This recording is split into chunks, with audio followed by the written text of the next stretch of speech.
Hi there. My name is Nicole Witt, and I am a student and a teacher of A Course in Miracles.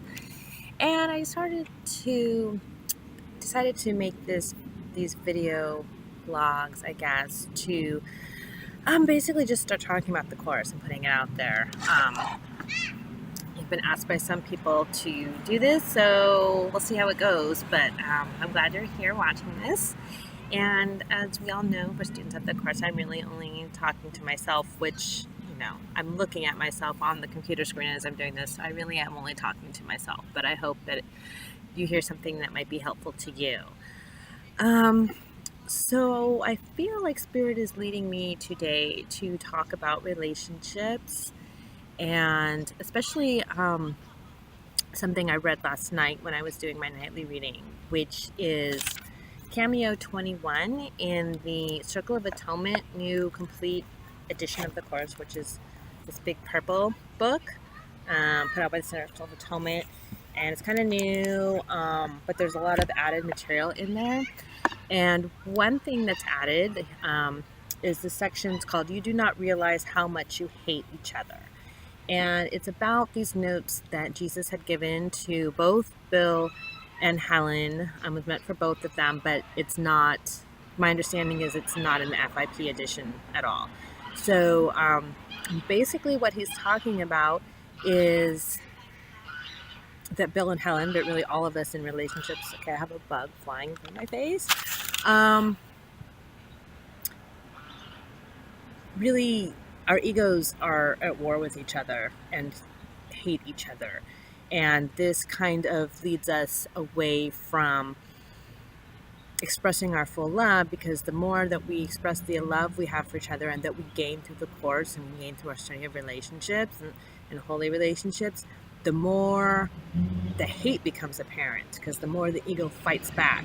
And so what we do is, it's very uncomfortable for us. So one of the things that we do, either we say, hey, okay, whenever I'm getting more loving and acting more loving, the ego is coming in and it's being awful and attacking, and I don't want to feel this way. So we pull back on the love. And we go to this kind of even keel space where, we're just kind of comfortable.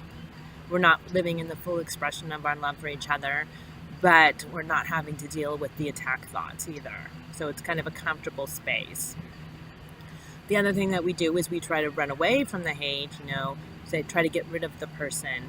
And what Jesus is saying, the third option, really what Jesus is wanting them to do, is to say, look, you have to look at the hate.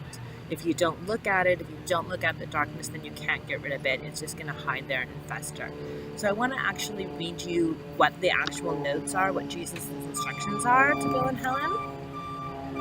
And again, this is in Cameo 21 of the CE edition about the Circle of Atonement. Okay, so it says, you have no idea of the intensity of your wish to get rid of each other.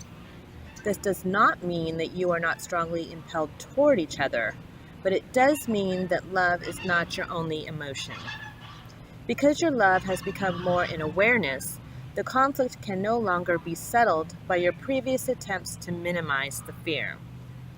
The love makes attack untenable, but you still feel the fear. Instead of trying to resolve this directly, you have a strong tendency to try to escape from the love. Yet this is the last thing you would want to escape from. And even if you did, you can escape from everything else, but not from this. Be glad indeed that there is no escape from salvation. Okay, so right there he's basically talking about this fear that we have of loving each other and getting close to each other, really. So then he continues, you do not realize how much you hate each other. You will not get rid of this until you do realize it, for until then, you will think you want to get rid of each other and keep the hatred. Yet if you are each other's salvation, what can this mean except that you prefer attack to salvation? Be glad that neither your reality nor your salvation is a matter of your preference, for you have much cause for joy. But that cause is not of your making, is surely, but that the cause is not of your making is surely obvious. You do hate and fear each other, and your love, which is very real, is totally obscured by it. How can you know the meaning of love unless it is total? And there's one little, there's a couple little last sections, but I think you're getting the picture about this attack that we have, this hatred that we have.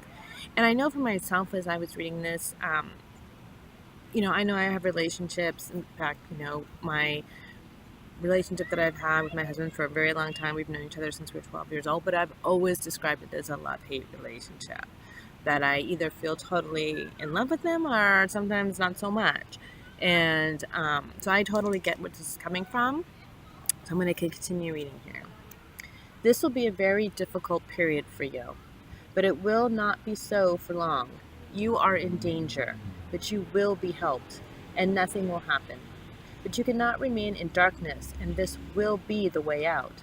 Look as calmly as you can upon your hatred, for if we are to deny the denial of truth, we must first recognize what we are denying. Remember that knowledge precedes denial, and that the separation was a decent descent from magnitude to littleness. And so the way back is to retrace the way to magnitude. Your hatred is not real, but it is real to you. It hides what you really want. Surely you are willing to look upon what you do not want without fear, even if it frightens you. If you can thereby get rid of it. Let me read that sentence again. You know how this is so tricky sometimes.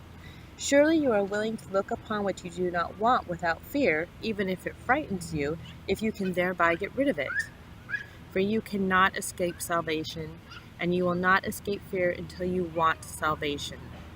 Be not afraid of this journey into fear, for it is not your destination, and we will walk through it in safety, for peace is not far, and you will be led in the light.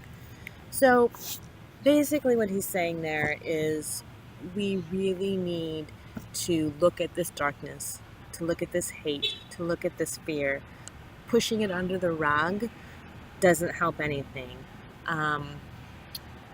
Say, oh, no, I'm a spiritual person. I have no hate in my heart, especially for, my husband, my wife, my mother, my father, my child, anybody that we're in relation with. Ignoring it, denying that it's there, doesn't help. It doesn't get rid of it. And what he's asking us to do is to look at it. To look at it, to see how unreal it is, and thereby be willing to really let it go and to move just into total love, which is the only kind of love there is. So my suggestion, what I'm thinking that I'm going to do, and I would suggest it for anybody, is to really pick a person in your life right now, a relationship that you would really like to strengthen, that you're sick of this back and forth and you want just peace, only peace. And look at the darkness. Look at the buried hatred that you have for this person. And there's several ways to do that. I happen to be working right now doing The Work by Byron Katie, which you can go to thework.com and she has spreadsheet, downloadable worksheets that basically, talking about your beliefs about situations or how they happen, and that can be very helpful if you're holding resentment about certain situations with other people. I would also suggest maybe just really taking a piece of paper and a notebook and just saying, okay, I'm going to just purge everything I have, and I'm going to know that no one is going to read this. In fact, I might just burn it or shred it, but or don't put the person's name that it's about on it. They won't know it's about them if they do find it, but just purge everything you got. I don't like when they do this. I hate this about them. When they did this, they pissed me off. And just everything that you're holding inside of you, get it out and get it on paper so that you can see it. And then once you've done that, really sit with Jesus, sit with the Holy Spirit and say, okay, here it is. Here is the darkness. He promises us, and what I just read to you, that he's going to take this journey with us, and it is not our destination. We're not going to be stuck there. So he's walking with us, he's shining the light so we can see the way, and it will lead on the other side to total love. So I would give the process to him once you get it out there, and go one by one and see where those emotions and those thoughts are coming from. When we have like geese like really getting excited, somebody must be feeding them, so I'm sorry for the noise, but where did they come from, and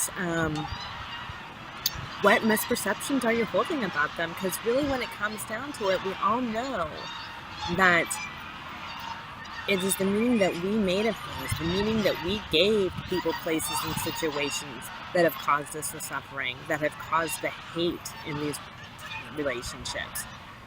The other people are just blank slates, and it's everything that we put on them. So we have to be willing to look at that, to take total responsibility, and to let the other person go from it, to stop tethering ourselves to this moment in time, or this thought that we had, or sorry, whatever it is that has been resulted in this buried hate, and we have to purge it.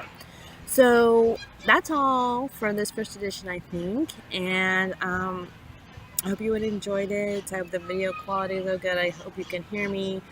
But there'll be many more. I'm thinking that this is something I want to do on a regular basis, like I said, because I'm teaching what I need to learn. I'm speaking to myself, and if I can be helpful to anybody else, then I'm so glad to do it. So I love you all. Peace to you all. And yeah, just totally go for it and do the work. That's all I can say. This path that the Course has us on is not a passive path. You have to be able to do what it says. Really do what it says. Okay? Love you all. Bye.